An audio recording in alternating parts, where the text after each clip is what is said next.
it came about, we had a surgeon that a surgeon, urologist surgeon, and he just came into our medical group.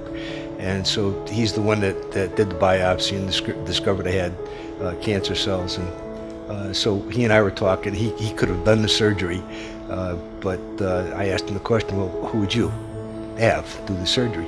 And he says, Dr. Samadi. I actually got a call at the house and went through the whole process and what's going to happen and why you need to do certain things. And the day I got to the hospital for the surgery, very efficient, getting into the area where you get prepared for the surgery.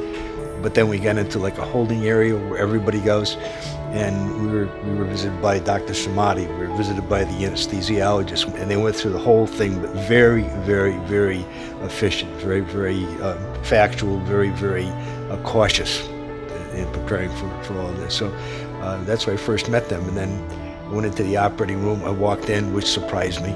Walked into the operating room, sat down on the table, and boom, it was done. Terrific care during the surgical process by Dr. Samadi and his staff. Fabulous care since then over the last 7 years, and I couldn't be happier, and wife couldn't be happier, and family couldn't be happier. I didn't know how good he really was until after everything was all over.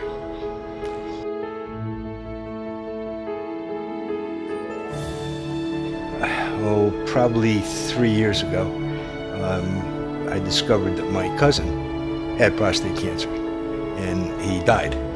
And he died because it was undetected, and he never went to the doctor, never got his checkups, never had PSA counts taken, and as a result of that, he died.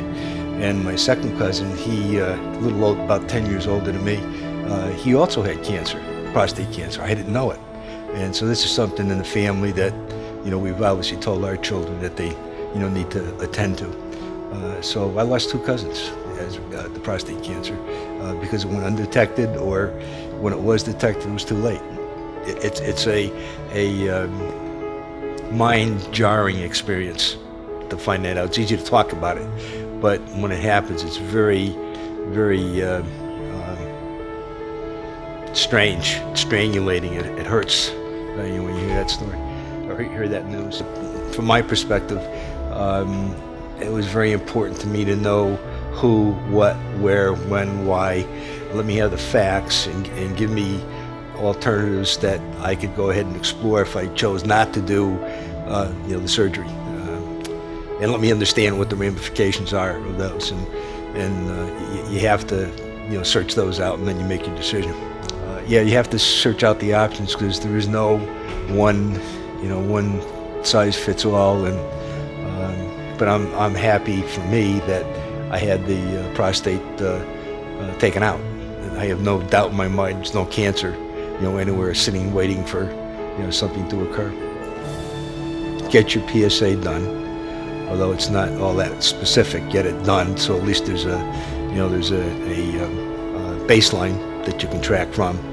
And mine went from a 1, it jumped up to a 15. Now, the 15 is not a big number, but that jump was dramatic, and that's what got us started in the whole process.